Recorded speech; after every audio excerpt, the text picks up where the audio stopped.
కేవలం సర్టిఫికేట్ కాదు, real time AI knowledge తో మీ ఐటీ డ్రీమ్ నెరవేర్చుకోండి. ఇప్పుడు 35% చెల్లించండి, మిగతాది ప్లేస్మెంట్ తర్వాతే. హాయ్ మనోజ్ గారు, హాయ్ లక్ష్మణ్ గారు, ఎలా ఉన్నారు? Firstly congratulations for grand irumudi grand success. So first మిమ్మల్ని ఈ సక్సెస్ ని ఎలా ఎంజాయ్ చేస్తున్నారు అని అడగబోయే ముందు నా పర్సనల్ ఒపీనియన్ చెప్పుకుంటాను. నిజంగా మీరు నాకు అస్సలు నచ్చలేదండి, సీరియస్లీ. మీరు స్క్రీన్ పైన కనిపించిన ప్రతిసారి నాకు ఎంత కోపం వచ్చిందో తెలుసా? అసలు వచ్చి కొట్టేయాలనిపించేంత కోపం వచ్చింది.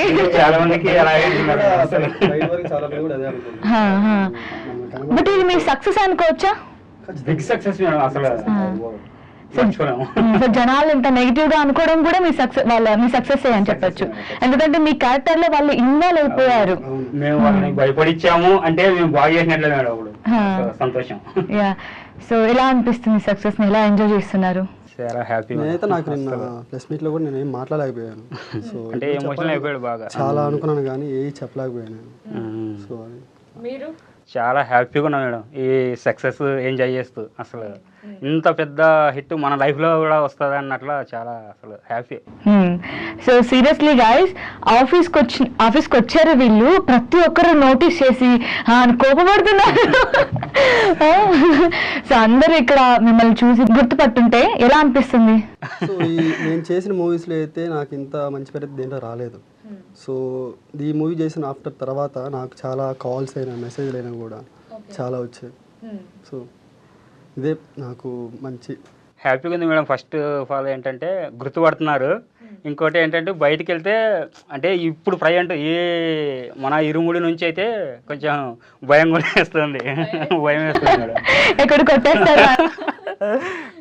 మాకు కామెంట్లు కూడా అలాగే ఉన్నాయి మేడం. అసలు జాగ్రత్త మీరు అన్నట్లు, మనం ఇంత భయం అసలు భయపడిచ్చామా జనాలు అన్నట్లు. బట్ లీక్ చేస్తున్నా అనుకుంటారేమో, మిమ్మల్ని చూసి భయపడుతున్నారు, మొత్తం మీరే చేశారు, మొత్తం మీరే మెయిన్ విలన్స్ అనిపిస్తుంటుంది చూస్తే సినిమా మొత్తం కూడా. బట్ నిజానికి పాపం అండి, మీరు ఏం చేయకపోయినా మిమ్మల్ని కొట్టించుకున్నారు. దారుణంగా అండి. కామెడీ కూడా అలాగే ఉన్నాయి. మొత్తం మీకు దెబ్బలు తప్పలేదు, మీరు ఏం చేయలేదు కానీ మీకు దెబ్బలు మాత్రం పడ్డాయి. అలాగే ఉన్నాయి కామెంట్లు.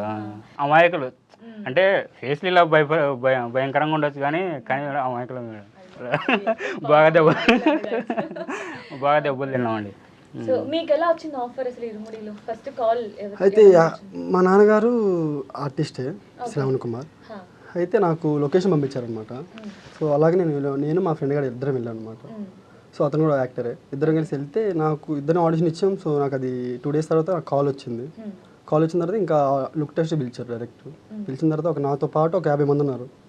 50 మంది ఉన్నారు నాకు లుక్ టెస్ట్లోనే. డైరెక్ట్ సార్ ఇలా కూర్చో ఉన్నారు, 50 మంది అలా నించో ఉన్నారు అందరూ. సో దాంట్లో అలా చూశారు, అందరిని చూసి ఫస్ట్ నన్ను పిలిచారు. తర్వాత వినయ్ అని చెప్పి ఇంకొక అమ్మ దాంట్లో లీడ్ క్యారెక్టర్ ఉంటారు, అతను పిలిచారు. తర్వాత మన లక్ష్మీనారాయణ, సో ఇంకో పర్సన్ అలా పిలిచి నలుగురిని అలా పెట్టారు అనమాట. మిగతా అందరూ బయటికి పంపించేశారు. అంటే ఏం డైలాగ్ ఏం చెప్పకముందే ఏం చెప్పకముందే ఆడిషన్ అంటే అంతకుముందు ఆడిషన్ ఇచ్చినాం మేడం. ఆడిషన్ ఇచ్చి తర్వాత మా కాల్ చేశారనమాట. ఒక 2-3 days తర్వాత కాల్ చేసినప్పుడు అంటే ఎవరైతే ఆడిషన్లో వాళ్ళకి నచ్చి ఉంటారో వాళ్ళందరూ దాదాపు ఒక 50 members పైన వచ్చి ఉంటారు అనమాట. వాళ్ళని ఇంకా నలుగురిని పెట్టేసి మిగతా అందరూ బయటికి పంపించేశారు. సో అలాగా ఒక జైల్లో నలుగురు గంజాయి గుట్టలు ఎలా అయితే ఉంటారో షర్ట్ ఇప్పేసి అలాగా ఇలా కూర్చో ఉన్నాం కింద. సో కూర్చొని ముగ్గురిని లీడ్ చేయమని చెప్పారు. సో లీడ్ క్యారెక్టర్ అనమాట, అంటే నలుగురికి లీడ్ చేయమని చెప్పారు. అయితే దాంట్లో ఒక్కొక్కరు లీడ్ చేశారు. సరే అని చెప్పి మమ్మల్ని మళ్ళీ బయటికి పంపించేశారు. పంపించేసి ఇంకో బ్యాచ్ వచ్చింది. ఇంకో బ్యాచ్ వస్తే ఇంకా సెట్ అవ్వలేదని చెప్పి మమ్మల్ని పిలిచారు. మళ్ళీ ఈసారి ప్యాంట్ కూడా ఇప్పేసి కూర్చున్నాం అనమాట. కూర్చున్నాం అలా ఒక పోలీస్ స్టేషన్ లో కూర్చుంటాం అలా కూర్చున్నాం. అయితే నేను ఏం చెప్పుకోలేకపోయా అసలు. చాలా చేశారు నాకైతే. నాకు ఒకసారి షూట్లో కూడా సీనియర్లో ఫేవర్ వచ్చింది నాకు. సో మెడికల్ని పిలవాలా, ఓకేనా నువ్వు అని చెప్పి చాలా టేక్ కేర్ చేశారు. సో అంటే ఆడిషన్ రోజు మిమ్మల్ని అలా కూర్చోబెట్టారు కదా, అంటే క్రిమినల్స్ లాగా కూర్చోబెట్టారు. భయం మీద కూడా ఎక్కడ లేదు అంటే మా క్యారెక్టర్ అలాగే ఉంటుందని అప్పుడు అర్థమవుతుంది మేడం. అంటే వాళ్ళకి ఒక చూడడానికి అంటే భయంకరంగా కనపడాలి, అంటే వీళ్ళొక పోలీస్ స్టేషన్లో ఒక ఖైదీలాగా ఆ టైప్ అనుకున్నాం అనమాట. అమాయకంగా కూర్చోవడం, అమాయకంగా కొంచెం గంభీరంగా ఇలా ఆయనకి ఆ లుక్ నచ్చింది అనమాట. సో బాగా హ్యాపీ శివ సార్ గారికి. అవ్వు తర్వాత ఇంకా లుక్ టెస్ట్ రోజు అలాగా మేకప్ వేయించి ఇంకా మమ్మల్ని ఒక్కొక్కరికి ఒక్కొక్క గుర్తుపడడానికి అలాగే నాకు ఇలా ఆ డైలాగ్ కూడా మమ్మల్ని అనుకునే రాసినట్టున్నారు మళ్ళీ. అసలు పెట్టారు. అదోలా ఉంటాడు అబ్బాయి. ఎక్స్ప్రెషన్స్ చాలా బాగుంటాయి అసలు. సో మా నలుగురు కూడా చాలా ఫ్రెండ్లీగా ఉండేది సెట్లో అయితే. చాలా ఆ సెట్లో ఉన్నప్పుడు కూడా అసలు మేము అందరం ఒకే చోటే ఉండేవాళ్ళం. అసలు ఏ స్టోరీలు చెప్పుకుంటుండేవాళ్ళం. మళ్ళీ షార్ట్ రమ్మంటే వస్తున్నాం సార్ అని చెప్పి వెళ్ళిపోయేవాళ్ళం. అటు బాగుండేది. ఇందాక ఒక కామెంట్ కూడా చదివాను నేను, ఇంకో గబ్బర్ సింగ్ గ్యాంగ్ అవ్వాలి. అది సూపర్. అవును, గబ్బర్ సింగ్ గ్యాంగ్ లాగా మన ఇరుముడి గ్యాంగ్ అని చెప్పి గంజాయి గ్యాంగ్ బాగుంది. ఇప్పుడు మరి పిలవడం కూడా అలానే పిలుస్తున్నారు కదా.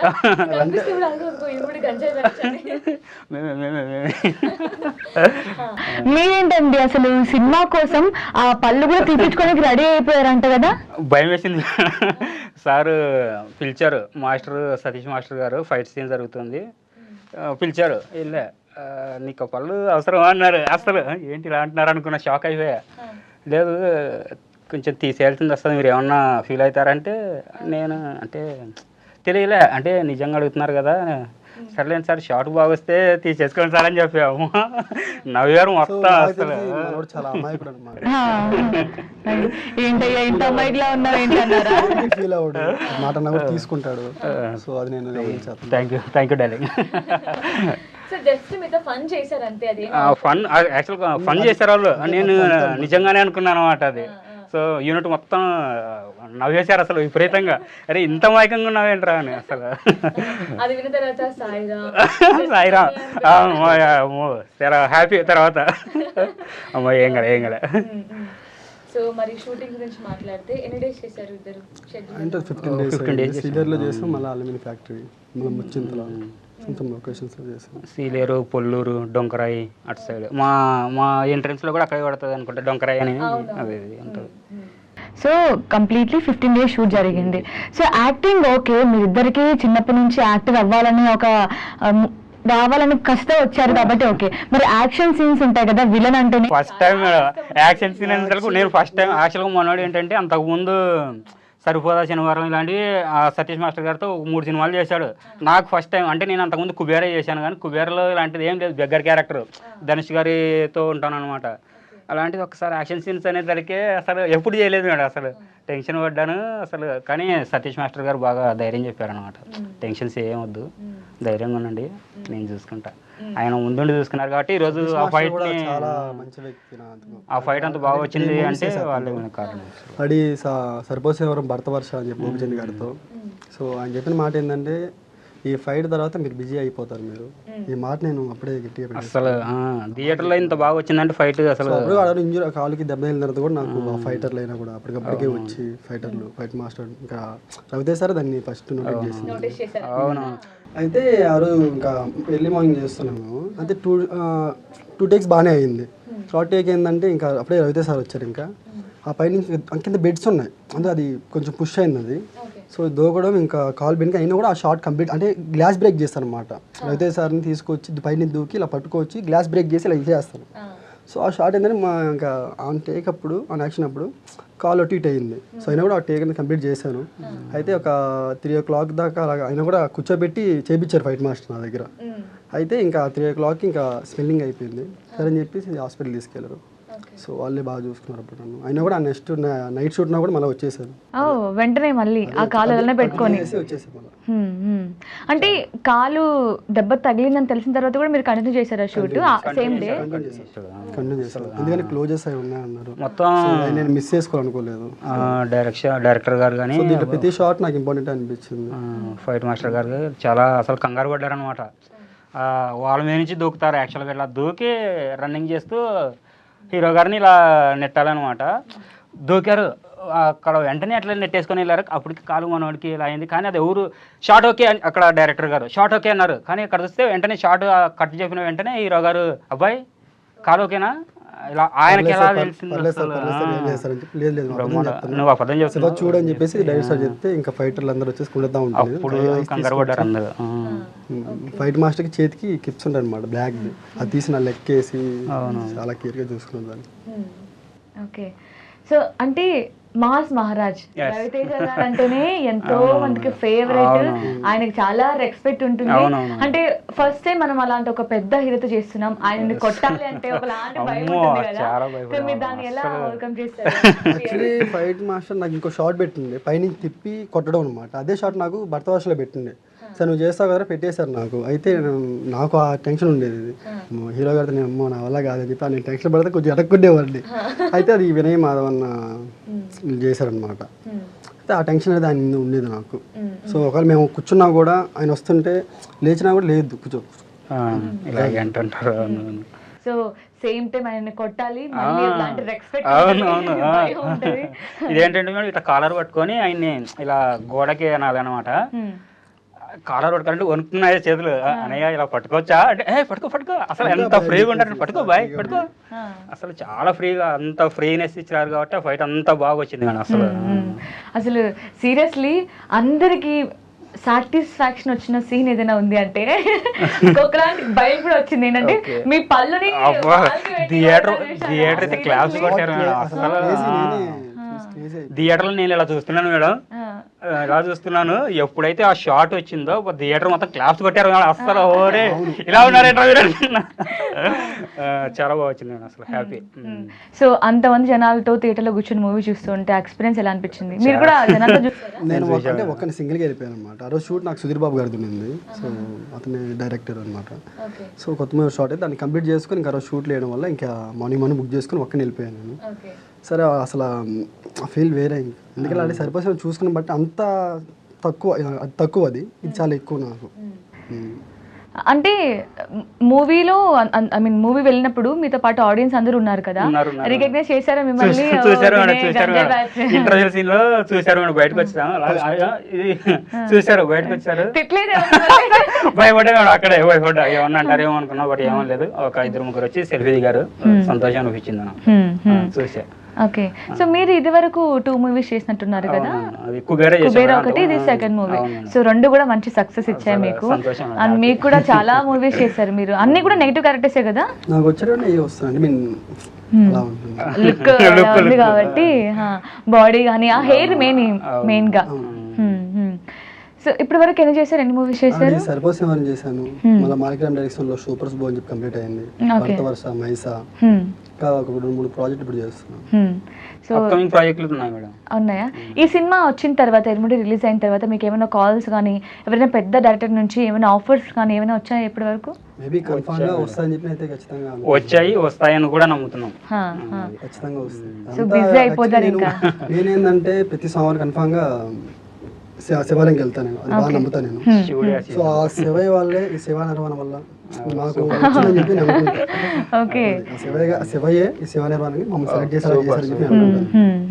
నేనేం చెప్పలేకపోయాను, ఏం లేవు మాట. సో సీరియస్లీ ఇప్పుడు కూడా మీరు చాలా ఎమోషనల్ అయిపోతున్నారు. నా వల్ల ఇంకా అంటే చేసిన మూవీస్ లో బెస్ట్ ఇదే నాకు.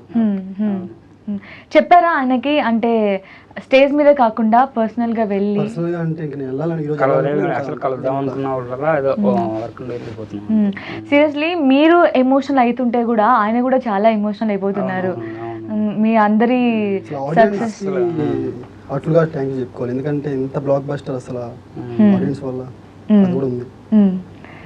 ఏమైనా అంటే యాక్టింగ్ ఇద్దరికి కొంచెం బాగా ఈజీగానే ఉన్నట్టు అనిపిస్తుంది. కొంచెం యాక్షన్స్ మీకు ఫస్ట్ టైం, అండ్ మీకు ఎంత ఎక్స్పీరియన్స్ ఉన్నా సరే అటువైపు ఉంది మన మాస్ మహారాజ్ రవితేజ గారు. సో ఏమైనా ఒక్కొక్క సీన్ ఏమైనా కష్టం అనిపించిందా? అయ్యో ఈ సీన్ చేయలేకపోతున్నామే, కొంచెం ఇబ్బందిగా ఉన్న సీన్స్ ఏమైనా ఉన్నాయా మీకు? అంటే అలా ఏం లేదు. నేనంటే ఫస్ట్ నేను ఏజెంట్ చేశాను చెప్పా కదా, అప్పుడు నేను ఏంటంటే ఇంకా ఏజెంట్ ఆపేసిన తర్వాత నాకు ఇన్కమ్ లేదు. ఇంకా మేము లేకపోతే నేను మార్నింగ్ ఫైట్ క్లాస్కి వెళ్ళేవాడిని. సో నా బాడీకి ఏంటంటే కన్ఫర్మ్గా ఒక ఫైటర్కి అయినా వస్తుంది అని చెప్పి ఒక ఇది ఉండేది నాకు. సో ఫైటర్కి వెళ్ళేవాడిని. ఆఫ్టర్నూన్ 12 o'clock దాకా ఆడిషన్ చూసుకొని 1 గంటకి డిమార్ట్కి వెళ్ళేవాడిని. అలాగే వర్క్ చేసేవాడిని. 10 o'clock వచ్చేవాడిని. So morning repeat audition, morning fight క్లాస్కి వెళ్ళేవాడిని, జిమ్కి వెళ్ళేవాడిని, అలాగే మళ్ళీ ఆడిషన్స్కి మళ్ళీ డిమార్ట్కి ఇలా చేసేవాడిని. సో అలాగా సరిపోసిన ఎప్పుడైతే వచ్చిందో ఆఫ్టర్ ఇంకా నేను ఆడిషన్స్ మీదే పెట్టుకున్నాను. మీకు? నాకైతే చాలా భయం ఉండేది మేడం, ఎందుకంటే అప్పటి వరకు నేను ఫైట్స్ ఏం చేయలేదు. ఫైట్స్ నాకు అదిగా కొత్త, ఆ రోపులు కట్టడాలు భయం వేసింది, భయపడుతున్నాను. అది సార్ కూడా తెలుసు, సతీష్ మాస్టర్కి. సార్ భయంగా ఉన్నట్లు నువ్వేం భయపడద్దు, చాలా బాగా వస్తుంది, ధైర్యంగా ఉండు అని చెప్పి బాగా ధైర్యం ఇచ్చి, మీరు గమనిస్తే ఫస్ట్ అదే హీరో గారు వస్తారు కదా మమ్మల్ని వెతుక్కుంటూ, అక్కడ సూర్యుని కొట్టే షాట్ ఒకటి ఉంటుంది మేడం పైనుంచి. ఆ రోజు యాక్చువల్గా నాకు హెల్త్ బాగలేదు, కానీ రోప్స్ కట్టించి అంటే తలకిందులుగా వేలాడదీసి కొట్టాలన్నమాట. అబ్బో చాలా కష్టపడ్డాను మేడం, కష్టపడ్డాను చాలా. కానీ ధైర్యం చెప్పారు మేడం, డైరెక్టర్ గారు కూడా చాలా బాగా వచ్చిందిరా, బాగా చేసామని చెప్పి సంతోషంగా అనిపించింది అన్నమాట, హ్యాపీ. సో ఆ కష్టానికి ఫలితమే ఈ success. So Lakshminarayana, Manoj life అంటే బిఫోర్ ఇరుముడి, ఆఫ్టర్ ఇరుముడి అంటే ఏం చెప్తారు? దాని ముందంటే నాకు వచ్చే క్యారెక్టర్ కూడా చాలా తక్కువ, ఆ దాంట్లో కూడా ఎక్కువ నోటెట్ చేసేవాళ్ళు కాదు ఎవరు. సో ఆఫ్టర్ ఇరుముడి నాకు అది వచ్చిన తర్వాత ప్రతి ఒక్కరు నోటెట్ చేయడం అది నాకు చాలా ఆనందంగా అనిపించింది. సో తెలియని వాళ్ళు కూడా నాకు మెసేజ్ చేయడం, కాల్ చేయడం, నా సైకిల్ నాకు కాల్ చేయడం కూడా నాకు కాల్ చేయడం, అది నాకు బాగా అనిపించింది. మీకు? సినిమాలలోకి రావాలంటే అంటే చాలా కష్టం ఉండేది మేడం. అంటే హైదరాబాద్కి ఎలా వచ్చానంటే నేను ఖచ్చితంగా సినిమాలోకి వెళ్ళాలి, ఇది ఒక థాట్ మాత్రమే ఉంది. తర్వాత హైదరాబాద్లో నాకు ఎవరు తెలియదు, హైదరాబాద్లో తిరిగి అంటే ఎవరిని కలవాలో కూడా తెలియదు, అంత వచ్చి తిరిగి పెట్టాను, ఎవరిని కలవాలో తెలియదు. వచ్చి అమీర్పేటలో కూర్చున్నా మేడం, ఒక బస్ స్టాండ్ దగ్గర కూర్చున్నా. అంటే అప్పటికే అలసిపోయినా, తిరిగి అబ్బో ఇంకా నా వల్ల కాలే, అలసిపోయి కూర్చున్నప్పుడు అలా పైకి చూసానమాట, ఒక పోస్టర్ ఉంది సినిమా అవకాశం అని చెప్పి. అక్కడ దేవుడు ఉన్నారా అని చెప్పి అక్కడ కాంటాక్ట్ నెంబర్ కూడా ఉంది. ఆ కాంటాక్ట్ వాళ్ళకి కాల్ చేసి వెళ్ళా. తర్వాత తెలిసింది ఏంటంటే అది ఫేక్ అని చెప్పి. అస్సలు నాకు తెలియదు, అంటే చాలా మోసపోయాను మేడం, అది ఇబ్బంది అనమాట బాగా నాకు. తర్వాత ఒక అల్లుడు అంటే రిలేటివ్స్ మూసాపేటలో ఒక అబ్బాయి ఉండే, అతని దగ్గరికి వెళ్ళి అక్కడే ఇంకోటి ఏంటంటే అబ్బాయి అన్నం పెట్టాడు మేడం. అంటే నేను తిరుగుతున్నప్పుడు నాకెవరు తెలియదు మేడం. అప్పుడు అబ్బాయి సోమేశ్ అని ఉండేవాడు, అతనే నాకు అసలు రూమ్లో తనే పెట్టుకొని నాకు అన్నం అసలు దగ్గర 2 నెలల రోజుల వరకు చూసుకున్నాడు మేడం. సోమేశ్ అని నా అల్లుడు రిలేటివ్స్ అసలు ఎవరు చూసుకోరు మేడం అలాగా. సో ఆ అబ్బాయికి అసలు నేను మర్చిపోలేను ఆ అబ్బాయిని లైఫ్లో. థ్యాంక్ యూ సోమేష్, అసలు నువ్వు లేకుంటే నేను హైదరాబాద్ ఇంత ఎమోషన్ అయిపోతున్నాను మేడం. నాకు ఎవరు తెలియదు మేడం. అలాంటి టైంలో ఇంకొక ఫ్రెండ్ సురేంద్ర అని నా క్లాస్మేట్ అనమాట, అప్పటి నుంచి కూడా నాకు యాక్టింగ్ అంటే ఇష్టం. సో నువ్వు యాక్టింగ్ నేర్చుకోవాలనుకున్నావు కదా అని చెప్పి ఫేస్బుక్లో ఒక నంబర్ కాదు కానీ వాళ్ళ ఐడి ఇచ్చారు, అజయ్ మంకినపల్లి గారు. ఆయనకి నేను ఆయన ఫేస్బుక్లో వీడియోలు చూస్తూ ఆయనకు మెసేజ్ పెట్టా డైరెక్ట్, అన్నయ్య నాకు మీ దగ్గర యాక్టింగ్ నేర్చుకోవాలని ఉంది, కానీ నేనైతే ఏమి ఇచ్చుకునే స్తోమత కూడా నా దగ్గర లేదు అన్నప్పుడు ఆయన వెంటనే ఆ మెసేజ్కి రిప్లై ఇచ్చి మా గురువు గారు అజయ్ మంకినపల్లి గారు వెంటనే వచ్చేసాయి. అంటే క్రియేటివ్ థియేటర్ అనమాట, నాంపల్లిలో ఉంటుంది, రవీంద్ర భారతిలో నాటకాలు వేస్తుంటారు, అక్కడికి రమ్మన్నారు ఆయన. అసలు ఆయన మహానుభావుడు. థ్యాంక్ యూ అజయ్ అన్న, నన్ను ఒక సొంత తమ్ముడి కంటే ఎక్కువ చూసుకున్నారు నన్ను. ఆయన దగ్గర నేను యాక్టింగ్ నేర్చుకుంటూ, కానీ సినిమాలంటే పిచ్చి, ఎలా వెళ్ళాలో తెలియదు, తిరుగుతున్నా. ఇంకా తీరా నా వల్ల కాదు అనే టైంలో అంటే ఆల్మోస్ట్ వెళ్ళిపోదాం అనుకున్న ఇండస్ట్రీని వదిలే. అలాంటి టైంలో నాకు ఒక భరోసాని, ఒక ధైర్యాన్ని ఇచ్చిన మూవీ కుబేరా. ఆ టైంలో కుబేరా ఆఫర్ నాకు శేఖర్ కమలా గారు ఇచ్చారు. థ్యాంక్ యూ సార్, నిజంగా మీరు ఈ కుబేరా ఇవ్వకపోయింటే ఈ 2 వరకు నేను వచ్చేవాడిని కాదు. ఇది నేను గర్వంగా చెప్పుకుంటాను సార్. అంటే ఈ జర్నీలో ఎవరైనా మిమ్మల్ని డిమోటివేట్ చేశారా? లైక్ నీ లుక్స్ చూసుకున్నావా, నీకు అసలు యాక్టింగ్ మీద ఎందుకు, అసలు నీకు ఎలా ఆఫర్స్ వస్తాయి అనుకుంటున్నావు, నువ్వు ఎలా యాక్టర్ అవ్వగలుగుతావు అని ఇలాంటి మాటలు ఏమైనా ఫేస్ చేశారా మీరు? చేశాను మేడం, చాలా అన్నారు మేడం. అసలు అంటే నీకు ఇట్లా పళ్ళు ఎత్తుకుంటాయి కదా, నువ్వు సినిమాలకి ఎందుకు పనికిరావు చెప్పి అన్నారు మేడం. అనేది ఏంటంటే మనోడికి కూడా మార్నింగ్ చెప్పాను నేను, ఒక యాక్టర్ కావాల్సింది నీ అందం ఎక్సెట్రా ఏం కాదు, ఒక టాలెంట్ ఉంటే సరిపోద్ది, అదే లాక్కెళ్ళిపోద్ది అని చెప్పి నేను అన్నా. నేను కర్మ అనేది కన్ఫామ్గా నమ్ముతాను నేను. సో జూనియర్గా వెళ్తే అవకాశాలు ఉంటాయి అన్నట్లు విన్నా. అప్పటికి చెప్పారనమాట ఒక 4కి అంటే ఎర్లీ మార్నింగ్ ఉంటాయన్నమాట. వెళ్ళా ఒక బస్సులో అంటే చేస్తారు కదా, అంటే కొందరు అంటే ఒక బస్సు ఉండేదన్నమాట, బస్సులో తీసుకెళ్తారు. వెళ్ళా, ఎక్కించారు నన్ను కూడా. అంటే ఫస్ట్ టైం ఎక్కింటారు అంటే నేను కూడా వస్తున్నాను అని అనుకునే టైంలో బస్సు ఎక్కేసి మళ్ళీ ఒక అతను ఏం వద్దు అని చెప్పి దించేశారనమాట నన్ను. అది సినిమాకేనా? అవును మేడం. అది తర్వాత కట్ చేస్తే నాకు కుబేర్లో ఛాన్స్ వచ్చింది. ఈరోజు అంటే కొందరు